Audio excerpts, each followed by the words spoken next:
اعوذ باللہ من الشیطان الرجیم بسم اللہ الرحمن الرحیم۔ السلام علیکم محترم ناظرین و سامعین۔ شہادت جناب مسلم علیہ السلام کا موقع ہے۔ ہم جتنے بھی غم منائیں وہ کم ہیں، سفیر حسینی کا ماتم ہے، جتنی بھی ماتم و مجالس برپا کی جائیں وہ کم۔ جناب مسلم ابن عقیل ابن ابی طالب ابن عبد المطلب کی شہادت کا موقع ہے۔ آپ قافلہ حسینی میں شامل تھے۔ مکے کے قیام کے دوران جب امام حسین علیہ السلام کے پاس ان کو بلانے کے لیے کوفے کی جانب سے خطوط خطوط بھیجے جا رہے تھے، جس میں یزیدی چال شامل تھی، یزیدی سازش شامل حال تھی، تو امام حسین علیہ السلام نے اپنے چچزاد بھائی جناب مسلم ابن عقیل علیہ السلام کو کوفے کی جانب روانہ کیا تاکہ وہاں کے حالات کا جائزہ لے سکیں کہ کیا صورتحال ہے، لوگوں کا کس طرح کا مطالبہ ہے، کیوں بلانا چاہتے ہیں، کیسے حالات ہیں وہاں پر اور کتنے چاہنے والے ہیں، کیا صورتحال ہے، اس کا اندازہ لینے کے لیے جناب مسلم ابن عقیل علیہ السلام کو سفیر کی صورت میں وہاں بھیجا۔ حضرت مسلم علیہ السلام حکم امام پاتے ہی سفر کے لیے روانہ ہو گئے۔ شہر سے باہر نکلتے ہی آپ نے دیکھا کہ ایک صیاد نے ایک آہو کا شکار کیا ہے اور اسے چھری سے ذبح کر ڈالا۔ دل میں خیال پیدا ہوا کہ اس واقعے کے امام حسین علیہ السلام سے بیان کر دوں تو بہتر ہوگا۔ امام حسین علیہ السلام کی خدمت میں حاضر ہوئے اور واقعہ بتایا۔ آپ نے دعائے کامیابی دی اور روانگی میں عجلت کی طرف اشارہ کیا۔ جناب مسلم امام حسین علیہ السلام کے ہاتھوں اور پیروں کا بوسہ دے کر باچشم گریاں مکے سے روانہ ہو گئے۔ مسلم ابن عقیل علیہ السلام کے دو بیٹے تھے، محمد اور ابراہیم۔ ایک کی عمر 7 سال اور دوسرے کی عمر 8 سال تھی۔ یہ دونوں بیٹے بروایت مدینہ منورہ میں تھے۔ حضرت مسلم علیہ السلام مکے سے روانہ ہو کر مدینہ پہنچے۔ وہاں پہنچ کر روضہ رسول صلی اللہ علیہ وسلم میں نماز ادا کیا اور زیارت گھر سے فراغت حاصل کر کے اپنے گھر وارد ہوئے۔ رات گزری، صبح کے وقت اپنے بچوں کو لے کر 2 راہگیر سمیت جنگل کے راستے سے کوفے روانہ ہوئے۔ آپ بہت سی پریشانیوں کا سامنا کرتے ہوئے، تمام دقتوں کو مد نظر رکھتے ہوئے، پریشانیاں اٹھاتے ہوئے کوفے پہنچے اور وہاں جناب مختار ابن ابی عبیدہ ثقفی کے مکان پر قیام فرما ہوئے۔ چند دنوں میں 18,000 کوفیوں نے آپ کی بیعت کر لی۔ اس کے بعد بیعت کنندگان کی تعداد 30,000 ہو گئی۔ اسی کے دوران یزید نے عبید اللہ ابن زیاد کو بصرے لکھا کہ کوفے میں امام حسین کا ایک بھائی مسلم ابن عقیل نامی پہنچ گیا ہے، تو جلد سے جلد وہاں پہنچ کر نعمان ابن بشیر سے حکومت کوفہ کا چارج لے لے اور مسلم کا سر میرے پاس بھیج دے۔ ابن زیاد پہلی فرصت میں کوفے پہنچ گیا۔ اس کے داخلے کے وقت ایسی شکل بنائی کہ لوگ سمجھے کہ امام حسین علیہ السلام آ گئے، لیکن مسلم ابن عمر باہلی نے پکار کر کہا کہ ابن زیاد ہیں۔ حضرت مسلم ابن عقیل کو جب ابن زیاد کی رسیدگی کوفہ کی اطلاع ملی تو آپ خانہ مختار سے منتقل ہو کر ہانی ابن عروہ کے مکان میں چلے گئے۔ ابن زیاد نے ماخل نامی غلام کے ذریعے سے جناب مسلم کی قیامگاہ کا پتہ لگا لیا۔ اسے جب یہ معلوم ہوا کہ مسلم ہانی بن عروہ کے مکان میں ہیں تو ہانی کو بلوا بھیجا اور پوچھا کہ تم نے مسلم ابن عقیل کی حمایت کا بیڑا اٹھایا ہے، وہ تمہارے گھر میں ہیں؟ جناب ہانی نے پہلے تو انکار کر دیا، لیکن جب ماقل جاسوس سامنے لایا گیا تو آپ نے فرمایا کہ اے امیر، ہم مسلم کو اپنے گھر میں بلا کر نہیں لائے بلکہ وہ خود آ گئے ہیں۔ ابن زیاد نے کہا کہ اچھا، جو صورت بھی ہو تم مسلم کو ہمارے حوالے کر دو۔ جناب ہانی نے جواب دیا کہ یہ بالکل ناممکن ہے۔ سن کر ابن زیاد نے حکم دیا کہ ہانی کو قید کر دیا جائے۔ چنانچہ ہانی قید کر دیے گئے۔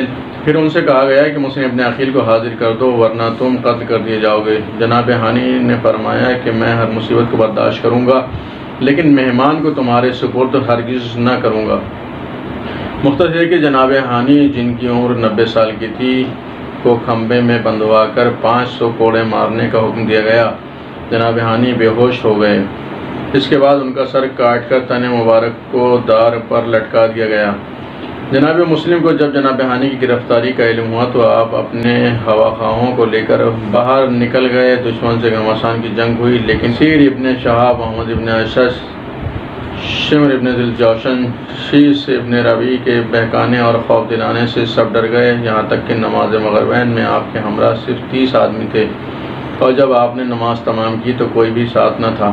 آپ نے چاہا کہ کوفے سے باہر جا کر کہیں رات گزاریں، مگر محمد ابن کثیر نے کہا کہ کوفے کے تمام راستے بند ہیں، آپ میرے مکان میں جا ٹھہریے۔ ابن زیاد نے باپ اور بیٹے دونوں کو طلب کیا اور دربار میں نہایت سخت و سست کہا۔ اس وقت ہوا خواہاں نے محمد ابن کثیر اور درباریوں میں سخت جنگ ہوئی۔ بالآخر یہ باپ اور بیٹا دونوں شہید ہو گئے۔ حضرت مسلم کو جب محمد کثیر کی شہادت کی اطلاع ملی تو وہ ان کے گھر سے باہر برآمد ہوئے۔ مسلم یہ چاہتے تھے کہ کوئی ایسا راستہ مل جائے کہ میں کوفے سے باہر چلا جاؤں، اور اسی کی صحیح ولیغ میں گھوڑے پر سوار ہو کر کوفے کے ہر دروازے پر گئے، لیکن دروازے سے راستہ نہ ملا کیونکہ ہر جگہ 2,000 کا پہرا تھا۔ ناگاہ صبح ہو گئی اور جناب مسلم ناچار اپنا گھوڑا شارع عام پر چھوڑ کر ایک بوسیدہ مسجد میں چھپ رہے۔ ابن زیاد جسے یہ معلوم تھا کہ کوفے ہی میں مسلم کہیں روپوش ہیں، اس نے منادی کرا دی کہ جو مسلم کو گرفتار کر کے لائے گا یا ان کا سر دربار میں پہنچائے گا اسے کافی مال دیا جائے گا۔ حضرت مسلم علیہ السلام نے دن مسجد میں گزارا اور رات کو مسجد سے نکل کھڑے ہوئے۔ جناب مسلم علیہ السلام کی حالت بھوک اور پیاس سے ایسی ہو چکی تھی کہ راستہ چلنا دشوار تھا۔ آپ اسی حالت میں ایک محلے میں سرگرداں پھر رہے تھے کہ آپ کی نظر ایک ضعیفہ پر پڑی۔ آپ اس کے قریب گئے اور پانی مانگا۔ اس نے پانی دے کر خواہش کی کہ جلدی اپنی راہ دیجیے کیونکہ یہاں کی فضا بہت مقدر ہے۔ آپ نے فرمایا کہ طوعا، جس کا کوئی گھر نہ ہو وہ کہاں جائے؟ اس نے پوچھا کہ آپ کون ہیں؟ فرمایا محمد مصطفیٰ صلی اللہ علیہ وسلم اور علی مرتضیٰ السلام کا بھتیجا اور امام حسین علیہ السلام کے چچازاد بھائی ہوں۔ طوعا نے اپنے گھر میں جگہ دی۔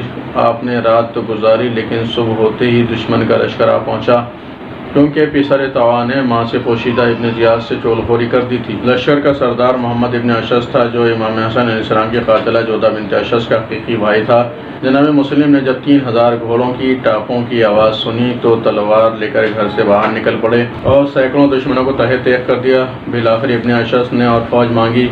ابن زیاد نے کہلا بھیجا کہ ایک شخص کے لیے 3,000 کی فوج کیسے ناکافی ہے؟